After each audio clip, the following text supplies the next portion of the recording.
మీకు ఇలా ఎప్పుడైనా అనిపించిందా? ఒక రోజు పొట్టలో డిస్కంఫర్ట్గా ఉండడం, నెక్స్ట్ డే స్కిన్ డల్గా కనిపించడం, మెంటల్ క్లారిటీ లేకపోవడం, ఎనర్జీ తక్కువ ఉండడం, అలాగే స్లీప్ సరిగ్గా లేనప్పుడు ఈ సిమ్టమ్స్ ఇంకా ఎక్కువైపోవడం. మనం యూజువల్గా ఈ సిమ్టమ్స్ అన్ని ఎసిడిటీ ఏమో, స్లీప్ సరిగ్గా లేదేమో, నేను అవుట్ సైడ్ ఫుడ్ తిన్నానేమో ఇలా అనుకుంటాం. కానీ ఈ సిమ్టమ్స్ అన్నిటికీ ఉండే కామన్ కనెక్షన్ మీ gut health. Gut related issues అంటే every time stomach related symptoms ఉండాల్సిన అవసరం ఏం లేదు. It can present as non gastric symptoms also. Energy related issues కానీ, ఇమ్యూనిటీ, స్కిన్ హెల్త్, మీ sleep issues or even hormonal issues, ఇలాగా gastric discomfort ఉన్నప్పుడు non gastric symptoms కూడా ఉండొచ్చు. కానీ స్టాటిస్టిక్స్ చూస్తే 60-70% ఆఫ్ అడల్ట్స్ కి ఫ్రీక్వెంట్ డైజెస్టివ్ సిమ్టమ్స్ ఉంటాయి. ఇంకా స్కేరీ పార్ట్ ఏంటంటే ఇవాళ యంగర్ జనరేషన్ లో కూడా skin, mood, energy, immunity and hormones related issues ఎక్కువగా చూస్తున్నాం because of this gut health issue. మన లైఫ్ స్టైల్స్ ఫాస్ట్ అయిపోయాయి. స్ట్రెస్ఫుల్ గా తింటాము, లేట్ నైట్ తింటాము, టీవీ చూస్తూ తింటాం, ఫోన్ చూస్తూ తింటాం,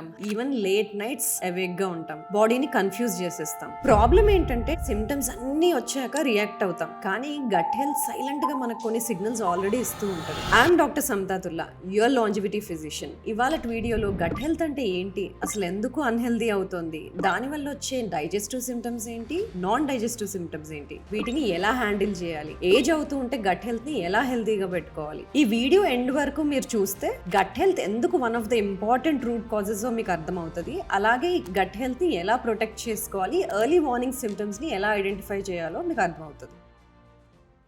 ఈ మధ్య నేను చూస్తున్న కామన్ గ్రూప్ ఆఫ్ సిమ్టమ్స్ ఏంటంటే యాంగ్జైటీ ఉండడం, స్కిన్ హెల్త్ పాడైపోవడం, లో ఎనర్జీ ఉండడం, అటెన్షన్ లేకపోవడం, ఫోకస్ లేకపోవడం, హార్మోనల్ డిస్టర్బెన్సెస్. ఇవి వీటన్నిటికీ ఉండే common root causes gut health issue. ఒకవేళ మీకు కనుక నేను డిస్కస్ చేసిన సిమ్టమ్స్ కనుక ఉన్నట్టయితే టెస్ట్ చేసుకోవడం చాలా ఇంపార్టెంట్. ఎందుకంటే మన mood, sleep, energy, skin health, everything is tied to gut health. ఈ గట్ హెల్త్ ని టెస్ట్ చేయడానికి we have very specialised test like gut microbiome testing, food assimilation ఎలా అవుతుంది తెలియడానికి మెటబోలోమిక్స్ టెస్టింగ్, అలాగే న్యూట్రియంట్ అబ్జార్ప్షన్ అవుతుందా లేదా అని చూడడానికి మైక్రోన్యూట్రియంట్ టెస్టింగ్. ఎందుకు మనం ఇంతకు ముందు కన్నా ఇప్పుడు గట్ రిలేటెడ్ ఇష్యూస్ ఎక్కువ చూస్తున్నాము? నెంబర్ 1, అవసరం లేని ఫుడ్స్ ఎక్కువ తింటున్నాము, అవసరం ఉన్న ఫుడ్స్ చాలా తక్కువ తింటున్నాం. గట్ కి ఎప్పుడైనా డైవర్సిటీ ఆఫ్ ఫుడ్స్ ఉన్నప్పుడు ఇట్ విల్ గ్రో బెటర్. మనము ఎక్కువ డైవర్సిటీ ఆఫ్ ఫుడ్స్ తినట్లేదు, నెంబర్ 1. నెంబర్ 2, తినే ఫుడ్స్ కూడా చాలా హడావిడిగా, స్ట్రెస్ఫుల్ గా, ఫాస్ట్ గా, బాడీకి టైం ఇవ్వకుండా హరీబరీగా తినేస్తున్నాం. నెంబర్ 3, స్లీప్ కి చాలా దగ్గరలో లేట్ నైట్ ఈటింగ్ అది ఎక్కువ చేస్తున్నాం, అండ్ అల్ట్రా ప్రాసెస్డ్ ఫుడ్స్ ఎక్కువ ఇచ్చేస్తున్నాం. These are the first common reasons. Second thing, timely eating లేకపోవడం.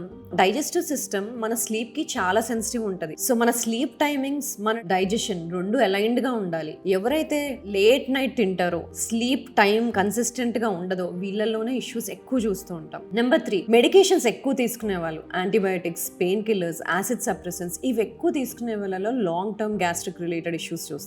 And number 4, long term stress direct గా మీ గట్ ని, మీ హార్మోనల్ సిస్టమ్స్ ని ఎఫెక్ట్ చేస్తుంది. So these are the 4 common reasons ఎందుకు ఈ మధ్య కాలంలో మనం గ్యాస్ట్రిక్ రిలేటెడ్ ఇష్యూస్ ఎక్కువ చూస్తున్నాము అని. కానీ ఎప్పుడు ఇవి సిమ్టమ్స్ ఎసిడిటీ గానో, స్టమక్ బర్న్ లాగో, లేదంటే తిన్నా కూడా వెయిట్ పెరగకపోవడమో ఇలాంటి సిమ్టమ్సే కాదు, నాన్ డైజెస్టివ్ సిమ్టమ్స్ కూడా ఉంటాయి. ఎగ్జిమా ఫ్లేర్ అప్స్ అవ్వడం, auto immune diseases flare ups అవ్వడం, కన్సిస్టెంట్ గా లాంగ్ టర్మ్ లో ఎనర్జీలో ఉండడం, రాత్రి బాగా పడుకున్నా పొద్దున మళ్ళీ స్లీపీగా అనిపించడం, పూర్ మెమరీ, పూర్ ఫోకస్, ఇంకా యాపిటైట్ లో ఇష్యూస్, ఇలాంటి సిమ్టమ్స్ కూడా గట్ బ్యాలెన్స్ గా లేనప్పుడు మనం చూస్తూ ఉంటాం. Psoriasis, eczema, auto immune thyroiditis, ఇలాంటి చాలా వరకు ఆటో ఇమ్యూన్ డిసీజెస్ లో gut health is one of the root causes. ఎందుకంటే వీళ్ళల్లో సడన్ సిమ్టమ్స్ వచ్చినప్పుడు, అంటే జాయింట్ ఇష్యూస్ కానీ, సడన్ స్కిన్ ఇష్యూస్ కానీ, వీటిని ఫ్లేర్ అప్స్ అంటాం. ఈ ఫ్లేర్ అప్స్ వచ్చినప్పుడు గట్ హెల్త్ చాలా వరకు ఎఫెక్ట్ అయి ఉంటుంది. చాలా వరకు యాక్నే ఉండే వాళ్ళు లోకలైజ్డ్ క్రీమ్స్ వాడతారు, యాంటీబయాటిక్స్ వాడతారు. దాంతో చాలా సార్లు అసలు రూట్ కాజ్ అడ్రస్ అవ్వదు.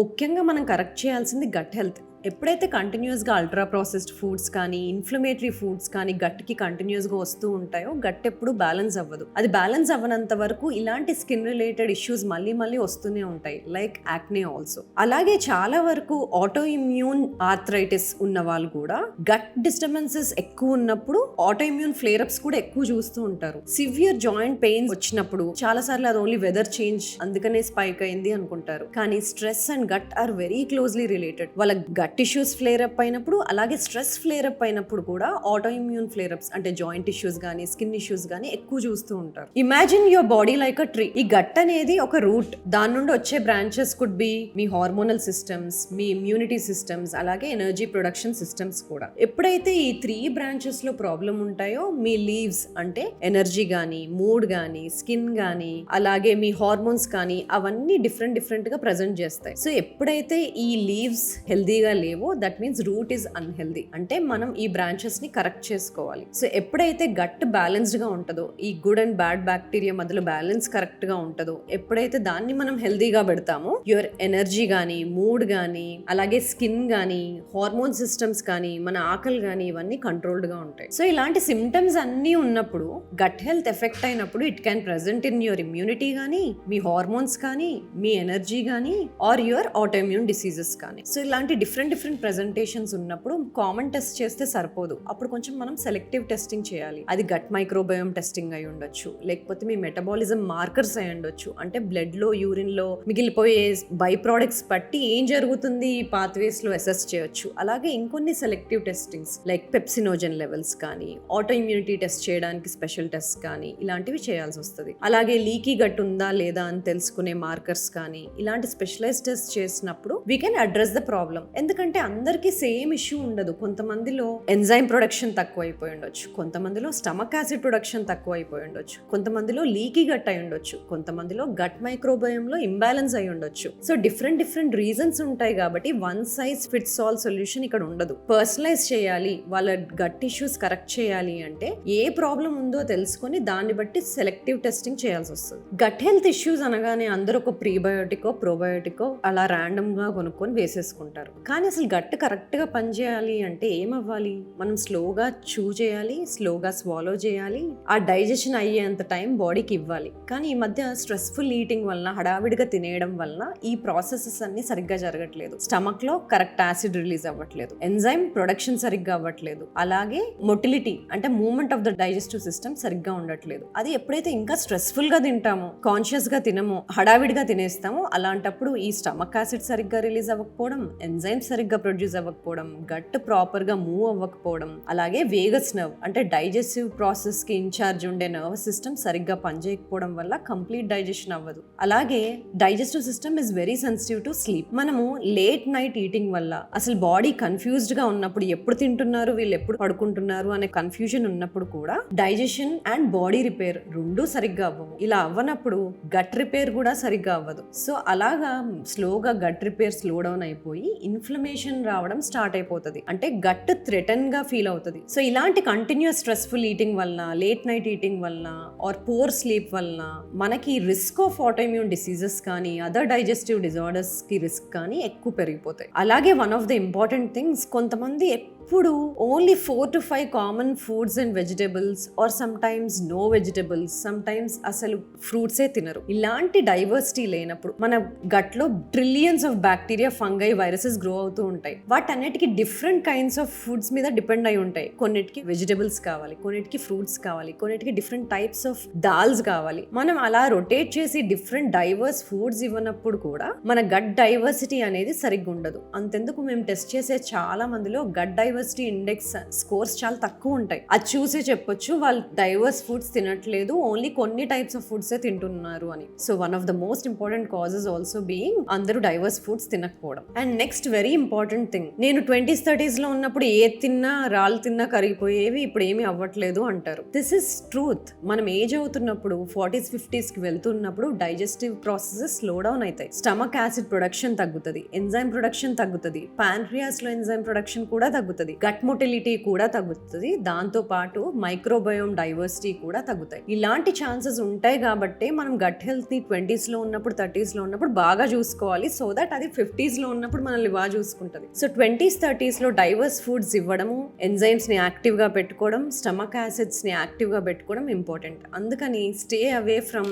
Continuous antibiotic, stay away from chronic usage of pain killers, acid suppressants continuous గా యూస్ చేయడం కూడా అందుకే తగ్గించారు. తగ్గించాలి. అందుకని చిన్నప్పటి నుండి డిఫరెంట్ టైప్స్ ఆఫ్ ఫుడ్స్ తినమని ఎంకరేజ్ చేస్తూ ఉంటారు. కానీ అది 20s వచ్చేటప్పటికి అందరూ తగ్గించేసి కామన్ గా కొన్ని ఫుడ్స్ రెస్ట్రిక్టివ్ గా తింటూ ఉంటారు. సో ఈ రెస్ట్రిక్షన్ అలాగే కంటిన్యూస్ యూసేజ్ ఆఫ్ మెడికేషన్స్ కూడా and along with chronic stress and sleep issues ఎక్కువ ప్రాబ్లమ్స్ ని మనం ఏజ్ అవుతున్నప్పుడు చూస్తూ ఉంటాం.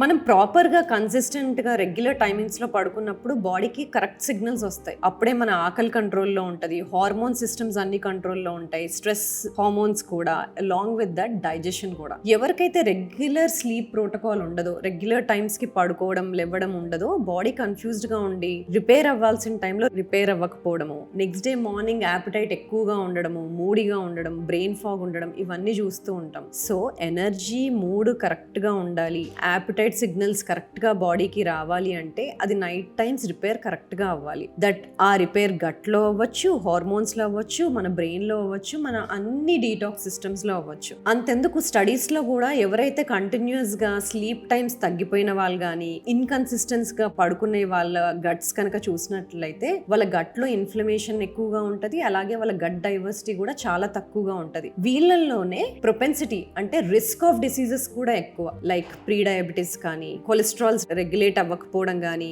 వాళ్ళ ఫిజికల్ యాక్టివిటీలో ఎండ్యూరెన్స్ తగ్గడం కానీ, ఇవి డిఫరెన్సెస్ చూస్తూ ఉంటాం. సో స్లీప్ ని కానీ మన డైజెషన్ ని కానీ చాలా సిల్లీగా సింపుల్ గా తీసుకోకూడదు. ఇష్టం ఉన్న టైంలో మనం తిన్నప్పుడు అది దానికి ఇష్టానికి తగ్గట్టుగా డైజెస్ట్ చేస్తూ ఉంటది. మన యాపిటైట్ కానీ హార్మోన్స్ కానీ అలాగే ఉంటాయి. కానీ కొంతమందిలో ఇవన్నీ కరెక్ట్ చేసుకున్నా కూడా వాళ్ళకి ఇంకా డైజెస్టివ్ సిమ్టమ్స్ ఉంటాయి. అలాంటివి రెడ్ ఫ్లాగ్స్ అంటాం. నేను చెప్పే రెడ్ ఫ్లాగ్స్ ఉన్నప్పుడు మటుకు మీరు ఖచ్చితంగా డాక్టర్ ని రీచ్ అవుట్ అవ్వాలి. మీరు do it your self reset protocols లాగా లేకపోతే ఆన్లైన్ ప్రీబయోటిక్స్ ప్రోబయోటిక్స్ చూసి స్టార్ట్ చేయడమో అది చేయకూడదు. మీరు డయట్ లో ఏం మోడిఫికేషన్స్ చేయకుండానే అన్ఎక్స్ప్లెయిన్డ్ వెయిట్ లాస్ ఉంటుందో, బ్లడ్ ఇన్ స్టూల్స్ ఉంటాయో, continuous cramping in the abdomen ఉంటుందో, అలాగే ఫ్రీక్వెంట్ గా కొన్ని రోజులు కాన్స్టిపేషన్, కొన్ని రోజులు లూజ్ స్టూల్స్ ఉంటాయో, అది కాకుండా family history of cancers, family history of colon cancers, family history of IBDs ఉండే వాళ్ళు, ఈ గట్ రిలేటెడ్ ఇష్యూస్ తో పాటు సివియర్ స్కిన్ డిజార్డర్స్ ఉంటాయో, వీళ్ళు మటుకు రెడ్ ఫ్లాగ్స్ అంటాం వీటిని. డెఫినెట్ గా డాక్టర్ ని రీచ్ అవుట్ అయిపోయి సెలెక్టివ్ టెస్టింగ్ చేయాలి.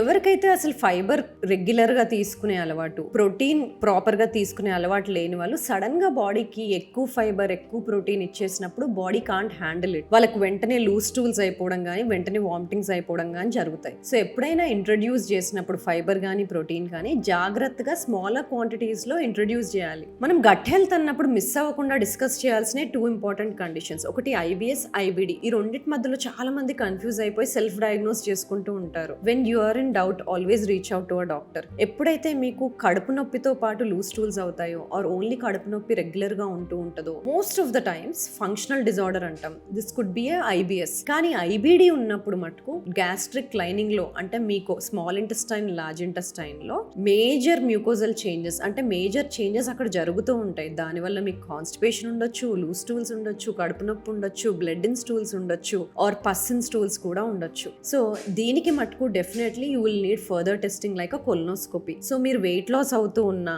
ఇలాంటి సిమ్టమ్స్ వస్తూ ఉన్నా, ఫ్యామిలీలో మీకు ఇన్ఫ్లమేటరీ బవల్ డిజార్డర్స్ ఉన్నా కూడా you should reach out to a doctor and get your diagnosis first. ఈ వీడియో మొత్తంలో మీకు ఏం గుర్తున్నా లేకపోయినా remember these few steps. Gut హెల్దీగా ఉండాలి అంటే ఈట్ డైవర్స్ ఫుడ్స్. కొన్ని కూరగాయలు, కొన్ని ఫ్రూట్స్ ఇష్టం ఉన్నా లేకపోయినా మన గట్ హెల్దీగా ఉండడానికి మనం అది తినాలి. Different types of grains, different kinds of dals are very important to the body. Restrictive గా కొన్ని దాల్సే ఆర్ కొన్ని గ్రెయిన్స్ తినడం కరెక్ట్ కాదు. అలాగే ఫస్ట్ థింగ్ రెస్ట్రిక్ట్ చేయాల్సింది అల్ట్రా ప్రాసెస్డ్ ఫుడ్స్. అది కేక్స్ అవ్వచ్చు, బిస్కెట్స్ అవ్వచ్చు, పఫ్స్ అవ్వచ్చు, any maida based foods, especially additives and colouring agents. అవి మీ గట్ హెల్త్ ని స్పాయిల్ చేస్తాయి. అలాగే మనం రెస్ట్రిక్ట్ చేయాల్సిన most important ultra processed foods తో పాటు sugar replacements, monk fruit and stevia కాకుండా any type of other replacements are harmful to your gut health, along with colouring agents కానీ అండ్ బైండింగ్ ఏజెంట్స్ కానీ. And also avoid unnecessary extra use of medications like antibiotics ఎక్కువ వాడేయడం, antacids ఎక్కువ వాడేయడం, pain killers ఎక్కువ వాడేయడం first తగ్గించాలి. ఇంకోటి time restricted eating is very very important. ప్రతి ఒక్కళ్ళు ఇలాంటి ఇన్ఫర్మేటివ్ వీడియోస్ చూసి వాళ్ళ లైఫ్ లో హెల్త్ పైన యాక్షన్ తీసుకోవాలి. That is my main motto and agenda. ఇలాంటి కాంప్లెక్స్ టాపిక్స్ ని నేను సింప్లిఫై చేస్తూ ఎవ్రీ వీక్ వీడియోస్ చేస్తున్నాను. ఇలాంటి ఇన్ఫర్మేటివ్ వీడియోస్ మిస్ అవ్వద్దు అంటే ప్లీజ్ సబ్స్క్రైబ్ టు డాక్టర్ సమతాతుల్లాస్ ఛానల్. మీకు ఈ వీడియో నచ్చితే last 2 videos also you like them. ఒకటి how to reduce uric acid and how to identify nutrient deficiencies.